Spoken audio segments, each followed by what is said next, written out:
Somebody reached out to me, a very kind ate na nasa UC Berkeley at the time, University of California, Berkeley. Nag-reach out siya, sabi niya, Wayne, you have sound credentials, why not apply to universities sa US?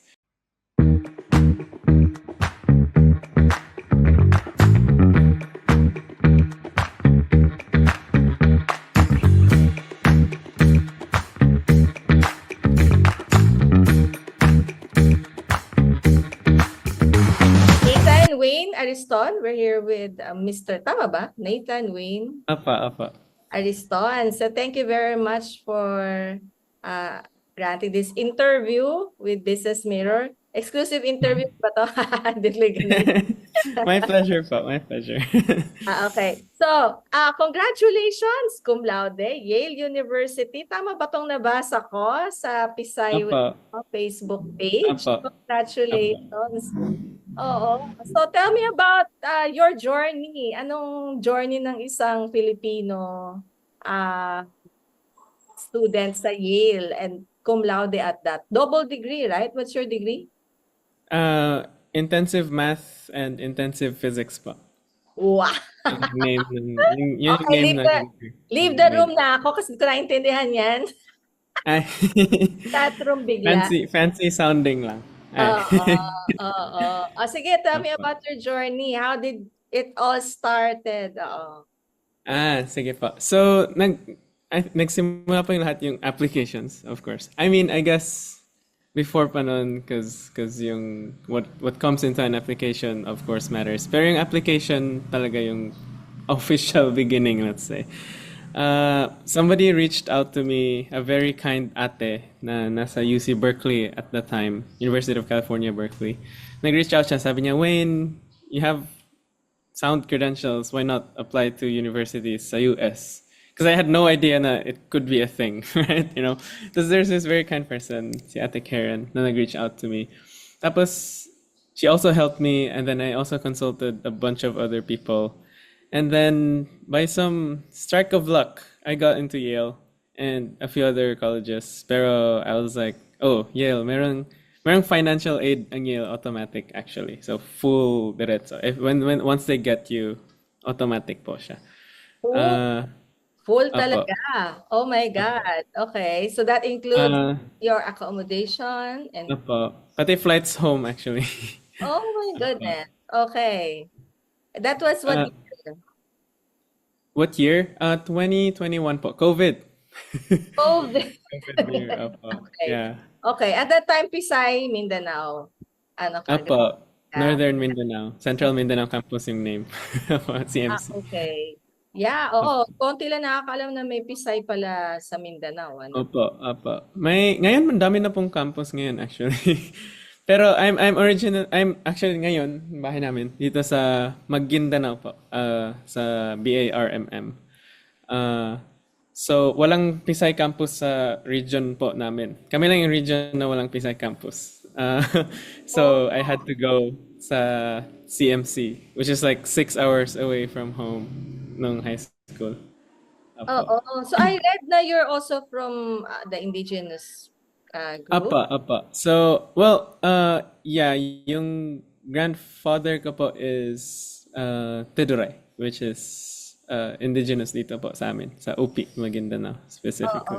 Oo. So imagine minority from Mindanao, tapos excel in Yale. My God, that's so much. That's so much. Okay, ano yung mga pinagdaanan mong challenges? Of course, there are a lot.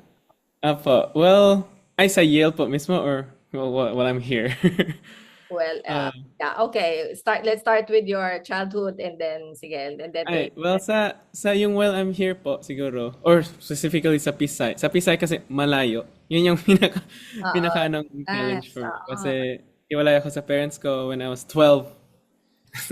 Minsan lang po kami magkita kasi layo yung campus. Walang campus dito sa amin. So I had to go there. So yun yung parang major sacrifice, most major na sacrifice na I had to deal with.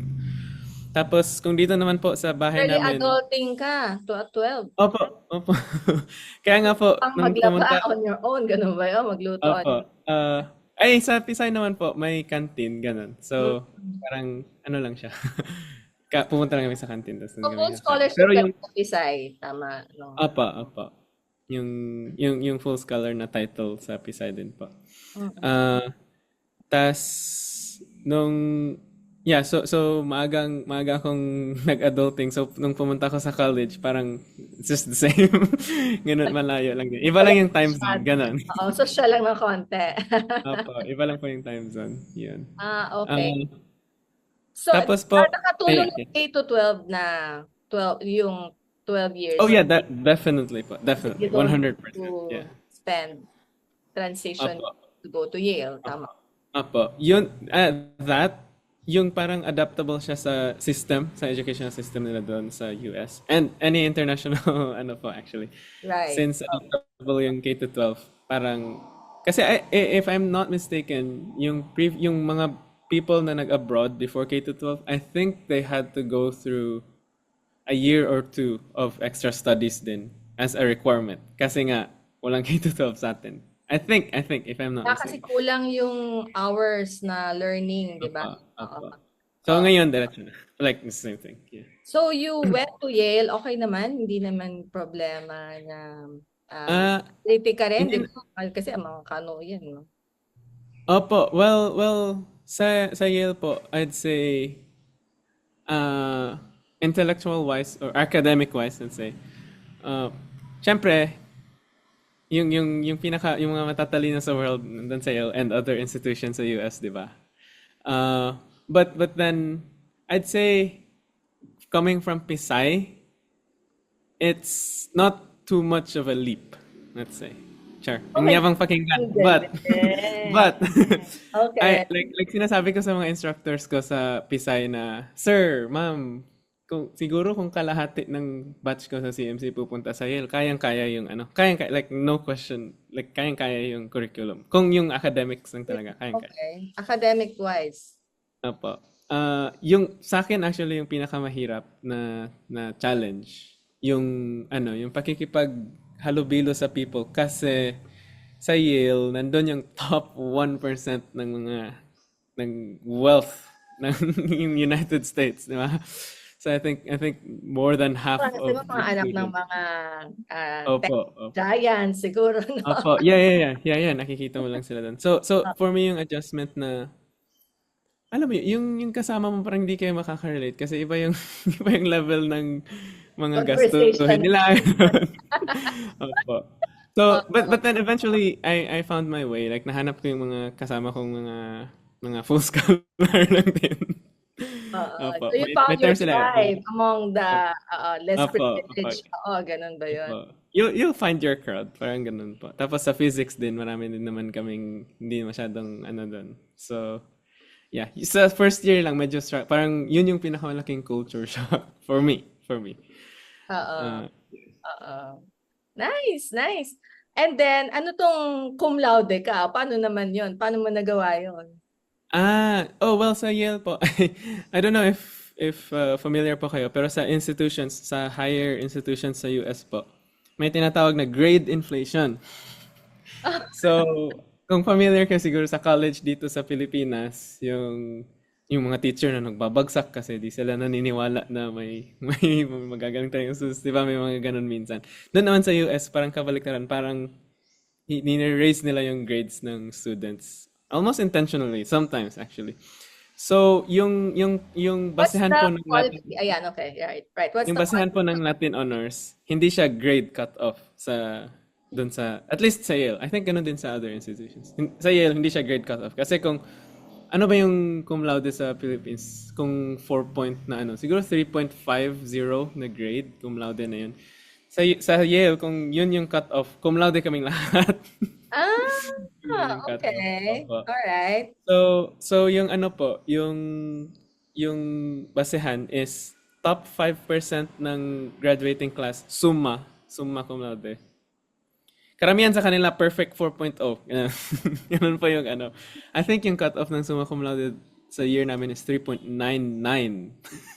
Oh my Like, what? God. Parang bawal ka nang matulog nun. Opo. 3.99 yung cut-off. Sa magna Genius cum laude, level, oo.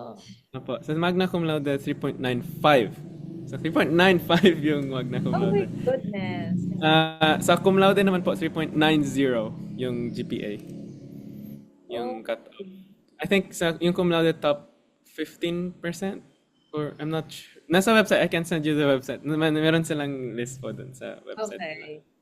Okay. Uh, Beyond yeah. that, what's your greatest, parang yung biggest learning? Biggest learning ko na experience. I'd say uh, I took a few classes that just inspired. I think for me mas bigger yung inspiring kaysa yung instructional heavy. So yung mga classes na talagang na-inspire ako mag-push forward sa physics specifically. So last semester I took this class called Quantum Field Theory na talagang graduate class siya. So as an undergrad sa Yale, you can take graduate classes. So yung quantum field theory, graduate class siya. Tapos parang almost after that class, usually second year master's students nagtitake nun. After that class, mag-research na talaga yung student. So parang yung preparation din sa class na yun, parang sobrang, hindi ko na-gets lahat. Siyempre kasi second year master's class na siya. Pero nakaka-inspire siya na mag-push forward for me. So there's that. And then I also took I did some research sa site. Like every summer, nagre-research pa ako. Minsan sa Yale, yung first summer ko sa Yale. Minsan may once sa Munich sa Germany, mayroong once sa Tokyo sa Japan. Of course funded ng Yale kasi di ko naman ma-afford kung hindi funded ng Yale. So yung mga people that I meet, yung mga scientists, professors that I get to mingle with, mabait nila, tas ang tatalino nila. So to me, being surrounded by those people is definitely one of the perks na sa Yale specifically. Kasi kaya mo na, anybody can study naman. Kuha ka lang ng libro, ganun, di ba? You can just solve problems and stuff. Pero yung people surrounding you, mahirap siyang yung big people surrounding you, mahirap siyang kunin makamit kung hindi ka sa isang institution like Yale. So to Yeah. me yun yung biggest It's advantage. gonna be your network. It's going to be your Yeah, yeah. network. Yun po. Yun yung isa sa mga na-realize ko. Kasi kaya mo naman talagang mag-study. You don't need Yale to study physics, di ba? Pero Really? yun, bigger. Okay. So what's your plan? After this, graduate ka na. Anong plano mo? So I got lucky amidst the Trump drama sa higher institutions sa US. I got lucky. I got accepted sa Columbia University na mag-PhD pa.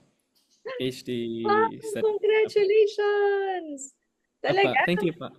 PhD na agad? PhD na ba agad? Physics po, specific to sa physics. Like, sa physics sa US. So, very specific siya. Wait, yung Yale Ah, mo is masteral na ba yan? Hindi pa. BS lang po. BS. At Pero undergrad. you can jump to PhD. Yung sa Colombia po, ano siya, package siya, bundle, ganun. Wow. So, sinasabi namin PhD kasi PhD yung highest na, no? Pero, dadaanan mo yung, parang bundle siya. You can't just get masters.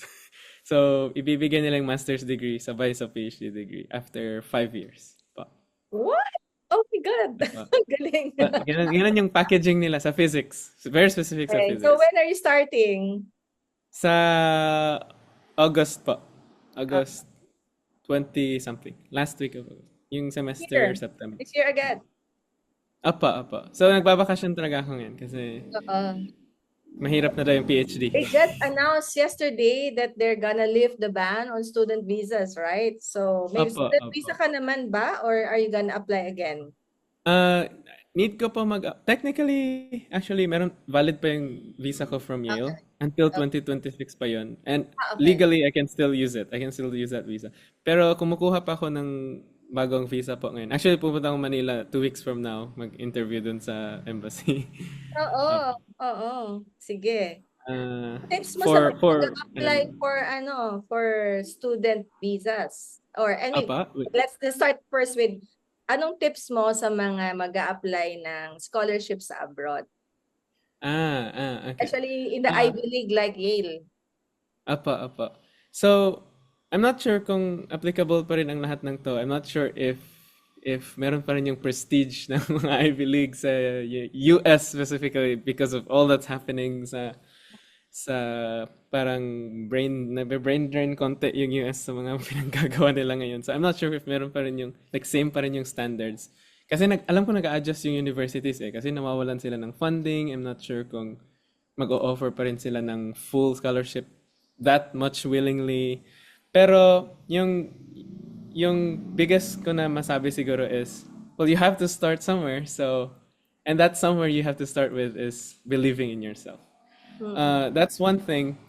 And it really helps if there's somebody else who naniniwala sa'yo. So, in my case, yung talagang nagbigay sa akin ng idea is yung si Ate Karen from UC Berkeley na talagang sabi niyang parang malakas yung chances mo, sabi niya ganun. So, sinasabi ko kung may nag-ask sa akin ng advice, yun yung una kong sinasabi actually. Kasi the fact na nag-reach out ka sa akin for advice, you know that you have a chance within you. So, naniniwala ako na may chance ka rin sa universities applying sa abroad, specifically sa Are US. you paying it forward? Are you going to offer also your advisory services or help or Meron pang so actually hindi ako masyadong ano siya. Yung only participation ko po na yung mag-advise ng students is when I was still a first year, kasi syempre mas fresh pa yung applications, di ba? Yung first year ako, nag-join ako nung may organization called COS, Philippines, Coalition for American Universities Experiences. It's an organization built by students sa university sa US po. Tapos, Pinoy siya na organization. Tapos nag-tutor po sila ng students to apply sa abroad, sa US specifically. is that a Facebook group or Reddit group or whatever? Meron silang Facebook po. Meron din silang website po. I can share you the link. Nag-tutor ako doon, I think for a couple years, 2 years lang. Kasi sabi ko pagka third year ko, medyo busy. And also, siguro medyo naiiba syempre yung mga application so ang best actually na tanungin sa mga applications stuff is yung mga first years na bagong pasok lang. Okay, kasi ano lang nila pasok lang kasi nila. so Opo. maybe the same set of questions might be asked. Opo. Yeah. Oo, And marami rin, meron pong Okay, you can go ahead. Meron pong mga Pinoy sa Yale. Specifically, merong one other student na from Pisay po. Pisay, Zamboanga Region Campus. Second year po siya ngayon. So, every time may tumatanong actually sa akin na about sa application, pino-forward ko sa kanya. Kasi, and nasa COS Philippines din siya. Nasa doon siya na organization. So, let's just promote nung group para, di ba, it's a group endeavor, no? Yeah. Let's go back to anong balak mo after graduating PhD? Are you going back to the Philippines or yeah. For me po, personally, in the long run, gusto kong bumalik. Right? In the long run. Pero in obtaining further degrees, so sa field ko po kasi, high energy theoretical physics specifically. Yung PhD ko magiging sa high energy theoretical physics. Sa field na yun, usually po, after getting a PhD degree, meron pang postdoc na tinatawag nila. Some people even get 2 postdoctoral degrees. And then after that, saka magiging eligible for being a professor. So, merong tinatawag sila na academic inflation. Kasi dati after PhD, professor agad. Ngayon, kailangan mo pa ng more and more studies before ka maging professor. And it's not even sure na magiging tenured ka na professor at a university. So, for me now, yung iniisip ko lang is matapos yung PhD. And then, saka ko na problemahin yung what comes after. Because we need people like you, like we're investing more on renewable energy and stuff, more nuclear energy. Ganun ba yung field ng ng study mo? So bale yung mga ganun po, yung nuclear physics specifically, yung mga yung talagang application, usually mga experimental physicists yun sila. Apo. Okay. Iba pa yan. Yung Ibang sa akin, branch. Oo. apo, yung sa akin theoretical. So medyo medyo mas abstract yung sinasabi nila, applicable siya 100 years from now yung mga ginagawa namin. Okay. Kasi Okay. talagang pen and paper solving, ganun po yung research style. Hindi siya yung we try out stuff and then we discover something. Um, So parang we pang try out Albert stuff on Einstein, paper. ganyan. Ganun. Pa? Parang Einstein, ganun. Parang ganun po yung peg. Ganun. Sorry, Ah, kailangan ko i-simplify kasi hindi naintindihan ng mga magtatao. Oo. some of them can be simplified naman po. Sorry po, medyo maingay yung manok namin. Hindi, okay lang. So, ano yung application nung pinag-aaralan mo in the future, like if it's gonna be space program ba ganon or So yung ano po is sorry po. yung yung obviously nasa pinaka Pilipinas ka. Opo, oo nga po. Yung may manukan kami yung sa labas eh. Oo, oo. Pero yung background ko Yale po to. Oo nga. Eh, tapos Ano yung sa amin po, siguro marami kasi dahil abstract siya tas theoretical. Kahit saan po pwede siyang apply. Like alam niyo po yung MRI, ganun. Application po to siya nung mga theoretical research 100 years ago. So, yung MRI okay. machine MRI is the pinag-detect. one yung sa Yung sa medicine scanning. scanning. Apo. Okay. Apo. MRI. Tapos, apo. So, isa, like, Gumawa very, ka ng very, MRI. Gumawa kayo ng MRI na hindi maingay ha. Kasi nakaka-trigger ng anxiety yun. oo nga po eh, oo nga po eh. So, isa lang po yun sa That's nice. napakaraming applications. Apo. So, pwede rin po nuclear energy, pwede ganun. Marami pong, like, kasi abstract talaga siya, theoretical siya. Depende na sa mga engineer kung paano nila All the i-apply yun. theories that you're gonna test out will be applied to a lot of field like in medicine or in Apo. In AI time. or In time. Matagal pa siguro, pero in time. Apo. Oo, kasi bakit matagal? Kasi nandun ka na sa advance, no? Parang, Opo, kasi pahirap yung pag-realize ng materials to, you know, to test these theories, to use these theories. Kasi, for example, yung yung mga nuclear power plants, na-theorize na yun ni Einstein like 100 years ago, tapos na-realize siya only 50 years ago, say. Kasi, tapos ngayon, lalong mas mahirap pa kasi mas advanced pa nga yung mga iniisip ng mga tao. Opo. is that how you think? O yung, itong theory na to might be used later on for safety? Okay. Hindi That's naman a good question. For me po, ano po, kaya ko pinili yung theoretical physics because malapit din siya sa math and I also like math. And kasi to me beautiful siya in itself. So the way the equations talk to each other, the way that everything could be unified in like a few theories that you can count on your hands can describe so many things in the universe. To me, that's beautiful. And yung theories mismo are beautiful in themselves. So, usually, kung magtanong ka ng theoretical physicist, sinasabi nila na they don't really care about the applications. Pero alam nila na possible na may applications. Pero it's doing the theoretical research itself. It's thinking about it itself that is beautiful. And yun yung sinasabi nilang. And me too. But third person. And me too. Ganun din po yung outlook ko sa research moving forward for me. Apa. May napapanaginipan mo ba yung mga pie dun sa utak? Ganun. Ganun ba yun? Yung pie po na pagkain, ganun. Minsan po, if nahihirapan ako sa isang problem tapos naiisip ko siya before matulog, yung ganun. Tapos pagkagising ko, ay, yun yung panaginip. Paano ba yun?